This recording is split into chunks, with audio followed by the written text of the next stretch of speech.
Welcome to another edition of Throwing Out Some Heavy Light. My name is Jamal Binded. I'm the chair of MORE board, which is Movement Omaha for Race Equity. And tonight we have some special guests, Schmeeka Simpson and Lizzy Barrett, who have developed a project called Divisible, which is focused on redlining in Omaha and the historical issues that surround it and that created their problem. I had a chance to review their video and see their efforts, and I invited them to talk about the evolution of that project, the film and so on, and also the other work that they have in progress. I met Schmeeka some years ago in another community project that she was working on, and Lizzy contacted me when she was initially working on the development of Divisible and her group. And so I got to know them briefly through that and decided after watching the video that I would invite them on to share a little bit more about themselves and the project they're working on. So first, I'd like to start off by having Schmeeka and Lizzy introduce themselves. So first, can you tell the viewing audience a little bit more about yourself? Schmeeka, take it away. Okay. Hi, I'm Schmeeka Simpson. I'm a mother of three. Recently just stopped homeschooling, mother of three. I'm the ex-director of tours for the Malcolm X Memorial Foundation. Now I'm moving to be their policy and advocacy fellow, and I'm in the lobby school fellowship with the Nebraska Civic Engagement Table. I am the board president of Stand In for Nebraska, which is a social justice, restorative justice, and healing justice nonprofit based in Lincoln. I'm on the Service Learning Academy for UNO Board of Redlining. And right now we are working to establish the North Omaha Redlining Commission, which will help us be one of the premier intelligence hubs about redlining in our own community and looking for ways to impact and influence policy on behalf of our community on redlining. And then, of course, I'm on the board of directors here with Divisible with Lizzy, and it's been just such an amazing journey. And I'm so glad I met her, and thank you. Good. Liz, can you tell about the viewers a little bit about yourself? Yeah, so likewise, it's been an awesome journey getting to be working on this project with Schmeeka and also with our other two board members, Terry Crawford and Dr. Nikita Amani. I started this project in the summer of 2020, and I was working as a photographer and videographer at the time. Those are two things I still continue to do while working on this project. I actually have had a string of full-time jobs in the background of this, and I currently work as a video producer at the Voter Formation Project, a nonprofit that works on helping to increase voters and civic engagement in underrepresented communities year-round. And yeah, outside of that, I live in Washington, D.C. full-time, but I'm lucky that I get to be in Omaha pretty frequently because of this project. And this has been a passion project of mine for the last couple of years, and I'm really excited that it's come to this part where we can start to talk about it more. So thanks for having me on. Good, very She good. has funded out of her own pocket for the most part. So this has been really an emotional and educational journey with Good. Divisible. I want to first, some people are not quite sure what the word redlining is. Can y'all give me an operation definition of it and how's it related to Omaha, Nebraska? Yeah, I guess I can take that first part, and I'll volley it over to Schmeeka for the second part. So redlining, as most people think of it, was a federally government policy that was implemented during what we know as the Red Deal during the FDR presidency. The federal government helps to create these agencies to determine what particular areas of cities were eligible for loans that were backed by the government, which made home ownership affordable to Americans for the first time. To determine where these loans should be given and who they should be given to, the government created maps of cities across America, more than 200 cities, and designated each area of the city and gave it a different grade. There were grades from A or green, blue as in B, C is yellow, and D is red. So redlining comes from that term of these red or D areas that were deemed to be the most hazardous in terms of giving loans. And areas and people that were living in these areas were almost unilaterally denied these loans, and therefore unable to access the wealth building opportunities and all the other things that came alongside home ownership at a time that was really pivotal in America. And the key piece of that is that there was lots of groups that were redlined, but one of the most consistent factors of a redlining designation was presence of African Americans. So Wow. while we also have different racial groups and different ethnic groups that were redlined as well, one of the persistent classifications that we need to pay attention to is how this continues to specifically impact the Black community today. And it has impacts on cities across the US, and Omaha definitely is one of them. And Schmeeka can really dive into that more. So help me, this one is, and Schmeeka, you may want to say something also. Do you want to have a little operational definition there, Schmeeka, on the concept of redlining?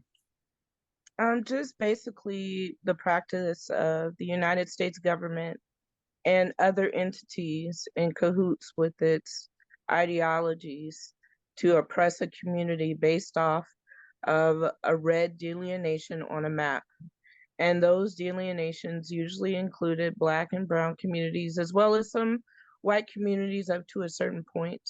But it didn't just impact, our ability to get a home loan, but it impacted our access to everything from healthcare to quality education to quality air and street lights, and streets that got, repaired when they were broken, and resource centers and all these different things that impacted redline communities. So everything's kind of connected to it. And sometimes people don't understand that where you start and plant your seed makes a big difference in how it grows. Good, good. Lizzy, as the director of the project and also the video film and so on, what was the impetus that started you for you to create this project or to get involved? And I know this has been your baby in a sense. Yeah, when I started this in the summer of 2020, I at the time had been working a full-time job in Colorado and was coming back to the East Coast after leaving that job to spend time with family. And I had a good friend who was living in Omaha at the time and working at a nonprofit based in North Omaha. They had hired me to do a freelance videography position to create a fundraising video for them. And they wanted to, because they were acknowledging the atmosphere that was happening in the nation and in Omaha in the summer of 2020, they wanted to increase more conversations around social justice issues that impacted the North Omaha community. And not being from the community, I wasn't exactly sure what specifically they wanted to dive into, but I knew that redlining was something that most Americans, and up until a certain point, I had no idea what it was. And so I wanted to use the opportunity to dive into that more and show how that impacts things that are being talked about that summer, including criminal justice system issues. And so, yeah, that prompted my research into what does redlining in Omaha look like. And I started to do that research and started to have conversations with people locally, including Dr. Nikita Amani, who I mentioned earlier, who was actually the first person I interviewed for this, and he's on the governing board for this project. And from those interviews and conversations, I was able to connect with more and more people, such as Schmeeka, such as Terry Crawford, and the project really kind of blossomed from there. And I wanted to make sure that not only was the information that I was learning through this process available to people that could see it posted online, but that could be available to larger audiences, and in a way where they connected all the issues that made me think totally differently about the world that I live in and how it operates. Schmeeka, that was kind of the beginning. Yeah, Schmeeka, you had you have a litany of community experiences, engagements you alluded to in the introduction, and particularly your engagement from a grassroots perspective. What is your primary role in the evolution of video? Moreover, as someone who's experienced the impact of redlining, how can we better focus on helping understand the concept, particularly from a grassroots point of view or from an Afrocentric point of view of people in our community? Oh, Your voice, you're on mute. You're on mute. I can't hear you. Is that better? Yeah. Okay. My role initially when Lizzy contacted me was just kind of for my experience, as well as my connections that Dr. Nikita had kind of told her I had in the community, as far as how all that related to redlining. We just kind of started talking about what my experiences were. And she realized, not only did I do a lot of work in our community, but I had, present circumstances at that time of being in a redlined and underserved area. And so it kind of just blossomed from there. I was just really excited that somebody cared, And then, like I said, she was doing it out of her own pocket. it really just kind of grew a life on its own. And then the connections with Terry Crawford and the Redlining, you know, advisory board and the Undesigned the Redline exhibit and how all those things were just meant to be. So it hasn't always been like super smooth and easy, but it's been a good labor of love, as you called it earlier. Good. Very good. Yeah. And I should just add really quickly that it's more than just Schmeeka's experiences, both personal and professional. She and the other board members really helped to drive like the strategy and how we move about in this project. I think about it as like I'm the creative facilitator on things for the film itself, but this is their lived experience, their story, their community. And so I defer to them on as like many issues as possible for how we move forward, from everything of where are we holding screenings and how are we getting the word out to how do we want to talk about these issues and what are the most important ones to be focusing on. As I watched the thread of continuity in the video, I noticed that others may call meandering threads. You mentioned, and Schmeeka, you alluded to this earlier, crime, housing, loans, health, food security issues, and education. Are we stretching the theme of the concept beyond the scope of the project? In other words, what is the significance of those other links that you bring to this conversation? And I want maybe both of y'all to respond to that. I guess I'll preview and then I'll let Schmeeka take the rest of it. I think the reason why I wanted those things to be included in the film personally was that not only is it important to understand what the definition of redlining is and the kind of here's the time frame, here's who was involved, and here are the maps, but those maps are impacting all these different issue areas today, and like maps that show discrepancies in all of those issue areas, the criminal justice system, transportation, economics, housing, health. Those maps overlay with those redlining maps pretty consistently across the US. So it's not just what is redlining, but how this is impacting all those areas that we might not even consider, I think is the big eye-opener for me, and I think for a lot of people who start to learn about these issues. So I wanted to make sure that that was fundamental to this project. And I think as much as people would like to say it's complicated, it's not. And so that's why the system was set up that way. I mean, it was no accident that certain groups were targeted to, be disinvested in, targeted for, pollution and coal plants to be in their communities.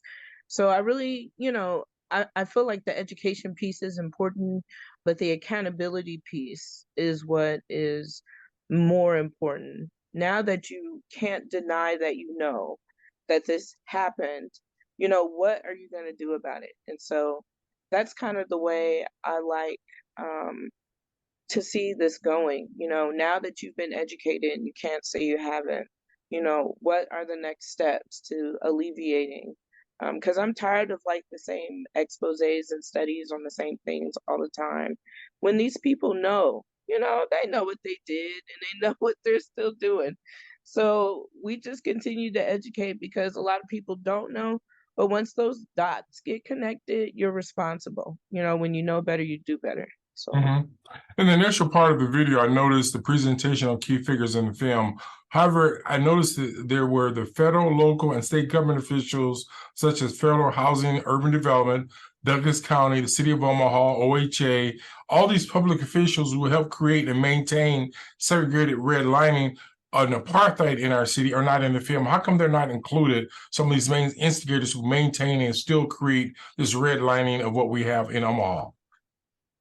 Yeah, so that was there wasn't an explicit moment when we said we don't want any individuals in the film who are in those positions. It was kind of a combination of, one, being a first-time filmmaker and having this not be backed by any major studios or production companies.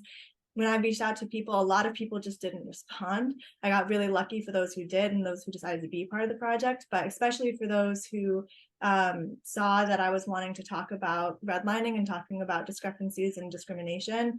A lot of folks who would be held accountable if they were in a position like that, if they were in the film, I think just ignored those emails or maybe just didn't want to be a part of it.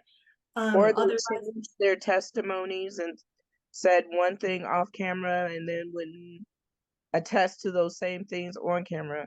Yeah. Yeah. So I think part of it is that there's a lot of yeah, like Schmeeka was saying, behind the scenes acknowledgement of these things occurring, but then it only goes so far. And the other part that I was thinking of, just from a narrative perspective and putting this film together, is that we wanted to make sure that this was just presented very factually, and that even though there are people who are on the perpetrating end of the spectrum, and we have a lot of people who are on the receiving end of a lot of these policies and harms, we didn't want to give voice to any justifications for a system like this if we did have the opportunity to, just because there isn't really a good justification for discrimination, systemic discrimination against people for decades. So it was both that we weren't able to get anyone who was willing to speak on camera about these things, and we also didn't want to make it seem as if there was any reason why this should have happened in the first place. And in my understanding, these are the same perpetrators and who's been historically racist, created this apartheid Omaha. We're a very segregated community, but again, sometimes the absence of certain people indicates that they're guilty of some of the very crimes or issues. Now, I noticed Professor Terry Crawford, powerful stories about the death of her son from asthma, was very moving in the video that I saw. Were there other examples of direct links to environmental deaths and those living in Omaha? In other words, in the video, you link crime, redlining, and that's individual decisions, right? But these are kind of questions that came to mind from watching that. And particularly my question going back to the initial one is, was there other stories of like somebody having a young one pass or die because of asthma related to redlining? Well, I know that the reason why Asarco and the gold plant were eventually shut down was because teachers were finding out that the kids in their classes were overly being diagnosed with asthma. I mean, they just had so many of them, and there were kids who were dying from asthma and other respiratory diseases in higher levels than should be in our communities. And once again, that goes back to kind of what we talked about earlier with the coal plant and all of these other industrial entities that they put in redline communities on purpose to poison us. And so the true impact of how much poison we've ingested in the air and in the soil, and even now, once again, they're dedicating $34 million to more lead cleanup. And now with, still coal plants burning in our communities, environmental concerns. We did a survey for the Redlining Board, and environmental concerns amongst our constituents here in North Omaha was like number 2 out of number 3 concerns. Asthma is still elevated in levels in our community and all kinds of other things. So I don't think we can even quantify how many children and how many people have been affected by the toxins due to redlining. By the way, there's a line that I think it was a compounded question somewhat, but you mentioned crime as an issue with redlining, and some people say, well, how does that work? Or show me that link. Help me with that concept of, isn't crime an individual situation or is it a collective situation, particularly some crime? So help me with that crime and the link to redlining. Yeah, I think there's so many different parts of this criminal justice system that before Divisible, actually, it was even a feature film. It was supposed to be a series, because each of these issue areas, there's so many things that we could dive into and talk about more. Like the last question, we could start talking about how heat maps that we were speaking about earlier, and how that leads to higher levels of hypertension, and how that leads to earlier deaths and shorter life expectancies in these areas. So there's a lot more that go into each of these areas. And for the criminal justice system and crime specifically, the overarching thread that we wanted to tie in there was that when you have areas of the city that are blocked off from opportunities and that are disinvested in for generations, it leads to pockets of poverty. And when people are living in poverty, they have to do something to survive. Not every crime is an act of survival, but a lot of crimes are born out of desperation and difficult circumstances. And so these heavily concentrated areas where you have lack of opportunities of investment, it's going to lead to higher crimes. And when you have places that have higher crimes on top of the war on drugs, on top of the over policing of these areas, it's going to be a huge cycle. Yeah. And they say that even though communities in the rural communities and the urban communities commit the same percentage of crime, that we report it more. And so that tells you the kind of relationships that we have with our police in these communities that are constantly over policed, constantly, all the time. That's And that's the a other difficult thing concept for some people to understand. I hear what you're saying. The other thing is like you said, not all Black families or low income families commit crimes. Most of us don't, right? So that tells you that, yes, even though, as Malcolm X would say, we have an individual responsibility to better ourselves on all levels as much as we can. We cannot deny the social and media and societal political pressures and injustices that commit to crimes in our community, quote unquote, being increased crime rates. Right. I'm going to switch up a little bit. There was a clip in your video, and it's talked about the Omaha public schools. And I oftentimes call them the Omaha plantation schools because of the dismal job they've done historically in our community with African Americans and so on. Why include them in this video? And are they and other education doing to help promote the teaching of this redlining concept? Because again, many of our folks don't know what this implication, what you're saying, and this for someone might be their first time, but why bring the OPS in here when, they let some of the stuff go on with their lead schools and building schools on lead contaminated areas and just their indifference to people of color in general. But why are they there? And I do know you talked, it was an individual teacher talking about the impact of kids and one of her students, but help me with that link a little bit. Yeah, I think maybe something might have gotten lost in translation here, just because we actually very purposely tried to avoid saying Omaha public schools ever verbatim in the film. And there are like images of school buses just because that's the school district in North Omaha. That's the only public school district that's present there. But it was really difficult and actually turned out to be impossible to get anyone from OPS, whether that was administrative or someone working currently in the OPS district, to speak with us on camera. Impossible, even with will distort your face, your voice, all that. Nobody. You told me to do that and they still wouldn't testify or talk? No, OPS is not having it. We did reach out to them about access to film in schools, whether that was just kind of B-roll or like supplementary footage that didn't show anyone's faces. We actually had also reached out to them because there is a program between UNO and OPS, specifically with a group of fifth graders, I believe, where they are partnering up with students who are in the education school at UNO, and they're trying to start to learn how to build curriculum for fifth graders around redlining. And so that's an instance of education around these issues that's really important, that we wanted to highlight as a good example of what should be happening across the board. And even then we weren't allowed to mention or have any partnership with them. So I think there's a lot of room for growth, and we hope that this can help to fill some of the gaps in education that are currently existing in OPS and all across our educational system about these issues. And yeah, actually the teacher that we had interviewed there for the film, she was really helpful, and she had a breadth of experience in teaching in districts across the United States. But we also specifically avoided having her say any specific locations or schools or districts she was working in, just because it is really difficult right now for teachers, for a variety of reasons, to have a good paying job with benefits. And she had recently made a move out of teaching itself, which made her a little bit like easier to have as an interviewer, more willing to speak with us about her teaching experience, whereas current teachers would risk, I think, putting their jobs and therefore the students that they teach in jeopardy if they were to speak openly about some of the things that they're dealing with on a day-to-day basis. It's kind of sad. I mean, you have an environment where you have educators who can't speak truth to power when they experience it every day with their students in their community. So Schmeeka, it speaks of our experience growing up and being in Omaha, how dysfunctional the school system has been on helping us clean up some of the crap. And secondly, we already know that a couple of the schools are built on lead contaminated soil, and they really pushed that stuff forward in spite of the protests from different organizations over the years.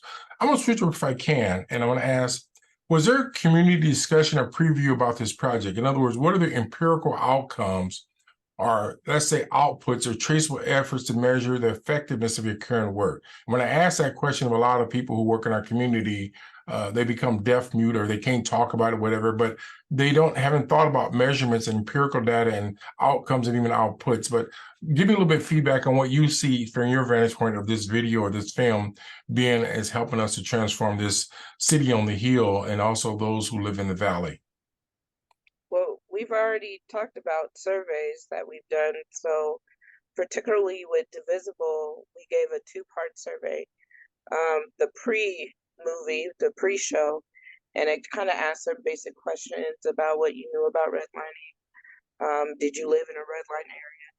And then the post survey on the back measured if they learned something, what stood out to them, did they have more understanding of what redlining was. So those surveys have been very helpful in collecting data on our redline community here in Omaha, but as well as the lack of education about redlining that previously was, and kind of helps us measure who we're reaching. And then on the Redlining Service Learning Academy, we're also conducting a survey, which we passed out at the same time. But this was a particular community survey directly connected to what did the community see as the issues that they were facing. And like I said, environment was number 2 on that. Asthma and respiratory problems were one of the big concerns from the people in our community who attended the Redline, the Divisible project. So we definitely need data to be able to demand anything. So that was one of the first things that we had measured for. Yeah, and I'll just build off of that quickly, that education and likelihood to get involved in efforts to start to undo this is like our 2 focuses, to see like how we're impacting those 2 fields. So through these surveys, and then also we're shortly within the next week or 2 going to be uploading a list of both educational resources and resources for people to be getting involved locally or nationally in groups that are working on these areas. So we're able to track not just the responses we got in the surveys, but also the engagement we get on those resources and clicks. And because this has been a severely underfunded project since the beginning, we're doing that all for ourselves, the small team that we do have, but we hope to be able to bring on a larger impact campaign firm that can help like streamline that process and be able to give us even more thorough data and really help to make sure that the impact that we are having, which we know is happening even though we're still in the test screening phase and we're about to be getting the actual full finished film done. But because it was early on, we are seeing an impact. We know it's definitely starting to happen. We want to make sure we don't lose the opportunity to capture that fully. We just need to make sure we have the resources to not miss out on that opportunity. Yes, we need donations. I said we need donations. Help us. We need help. We need money. We need people willing to collect data. We need, she's been doing it once again out of her own pocket. I'm tapped out. I'm a single mom and I do a lot. I don't have no money. We need help. We need people to donate their time, their energy, and their treasure so that we can educate and get some real data, real resources behind finding redress for our communities. Help us. I was going to ask you specifically, as a single parent in Grass Valley community, how do we get this effort out to victims in our community of this redlining? Well, me personally, I talk about it all the time, and I stay in my community. I don't mind going past 72nd Street, 84th Street, 168th Street, but what you won't say is that Schmeeka is not in her own community. So you might see me at the corner store, you might see me at Bill's getting some ribs, you might see me at Malcolm X, you might see me a number of places. And so I realized, just as me being the person that I am, that I have the ability to reach people on just a daily basis, just with basic conversation, explaining things. People ask what I do. Those are all ways that I have been able to get the word out. And then also, particularly, I had to educate myself. And so this education piece is huge because, if I tell you what's happening and you don't take it upon yourself to study more and understand more, and we provide resources. We're providing the educational resources. There's the Undesign the Redline tour. And there's lots more stuff about redlining out there. I really think it's time for us to be accountable once again for our city, our state, and our nation, and do what it takes to make change. So I'm here to educate. I'm here to continue to be educated. And I feel like just the more we connect with people and the more we talk about it, the more the word gets out. We're getting close to the end. I want to throw out a couple more questions. Number one, when do we hope to see this project completed? Yeah, so we had test screenings for folks in the Omaha community in July, both at the Benson Theater and at Culture House, which went really well. And so we took both the surveys and then follow-up conversations we had with folks and are implementing feedback currently to improve the film, improve both the visuals and just how we're communicating this information. So we are in the process of making those changes and working with some editors on the last bits of post-production. That should be finalized around December, most likely mid-December at the earliest. So we're looking to start having the films premiere at film festivals starting in early 2024. We're hoping to be able to show it in Omaha, ideally at one of the upcoming festivals very soon. But beyond that, we are able to have private screenings of the film because of these film festival restrictions. We're not able to have fully public screenings until we meet certain deadlines for those festivals, but we'll be able to start rolling out those private screenings. We'll be able to have exhibition events that we have had already and are having upcoming. We have an event next week in New Jersey to show clips of the film and facilitate conversations about how this impacts Trenton, New Jersey and its surrounding areas. So we're able to start rolling this film out now in bits and pieces, and we'll be able to do so even more in the coming months. Good. We're down to our last question. I want to give both of you a chance. Any closing comments you want to have for the viewing audience? Book a screening, get educated. This is our everyday lives that we're talking about. So once again, we all have a personal responsibility, and I hope we take ours. Good. Thank you. Liz? Yeah.